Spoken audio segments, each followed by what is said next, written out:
Have you ever noticed how often Nintendo likes to put little Easter eggs into their games? The Legend of Zelda series is no exception, and today I'm going to share my current top 10 favorite references to other games in The Legend of Zelda. Before we start out, I will say I'm not including anything from Link's Awakening because it is so full of references. I'm not saying that it doesn't count, I'm just saying I'm choosing to ignore it because it has so many random ones. Also, small little details are going to be ignored, as well as masks in Majora's Mask. So, without further ado, leave a like down below, and let's get into it.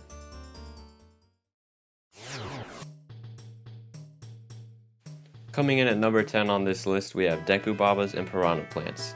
The Deku Baba is a pretty common enemy in Zelda games, and has appeared in Wind Waker, Skyward Sword, Twilight Princess, Majora's Mask, and Ocarina of Time, etc.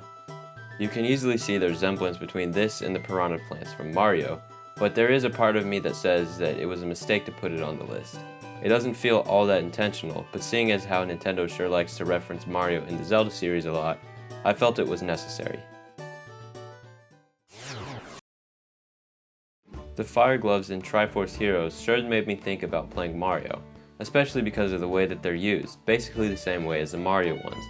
I haven't really played a lot of Triforce Heroes, so I don't really have much to say about it. It's kinda neat though.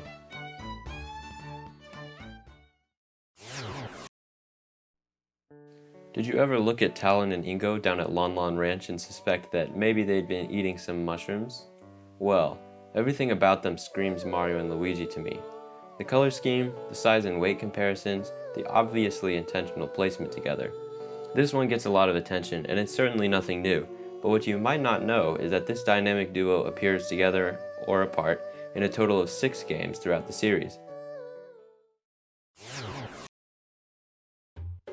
The animal masks in Majora's Mask. Yeah, I know I said I wasn't going to include them, but I changed my mind. Whatever. Anyway, in Majora's Mask, there are 5 animal-themed masks that are rumored to be a reference to Star Fox's main 4 characters. Keaton's mask is supposed to be the Fox McCloud, Bremen mask is supposed to resemble Falco Lombardi, Don Garro's is supposed to be Slippy Toad, and finally, the bunny hood is apparently Peppy Hare. I personally don't see a lot of evidence to this one, but I'd like to believe it, so it's still going on the list at number 7. Bowser Necklace. In Ocarina of Time, you meet a girl named Malin at Lon Lon Ranch. A small little detail about her is her jewelry, which is a pendant depicting Bowser from the Mario series, who I assume needs no explanation. Halfway through, we have Ravio and Nabbit in A Link Between Worlds. Comparing the two characters side by side, you can obviously see why I'd think this. While Nintendo has swatted the theory down that they're the same character, which is kind of obvious, they did say that it was mostly a coincidence that they look so similar. The games were developed at the same time, so that may be true, but come on, to be so spot on like that, it can't be.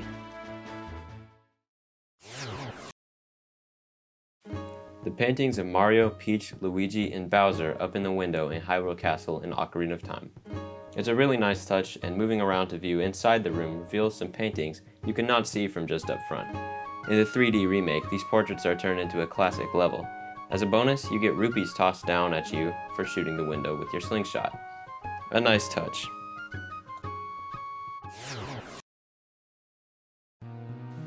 Finally, in the home stretch here, we have the boss fight in freshly picked Tingle's Rosy Rupee Land, everybody's favorite game, with Tingle and Captain Stalfos. The whole fight is based on the mechanics of the original Punch-Out games for the arcade and the NES. It's an amusing throwback, and in an especially strange game too. I am speechless to this one. Xenoblade reference in Breath of the Wild.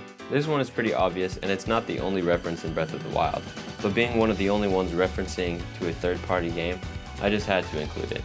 Plus, the outfit you get from completing the side quest is pretty sick if you ask me.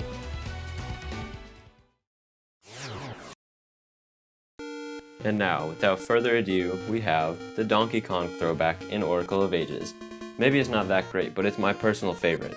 Link gets to be Jumpman, aka Mario, the Vired gets to be Donkey Kong, and Princess Zelda is like Pauline. In reality, it's actually just a much worse version of Donkey Kong, but it's still fun and really interesting nonetheless. Thanks for watching. Is there something that you would have included in this list that I left out?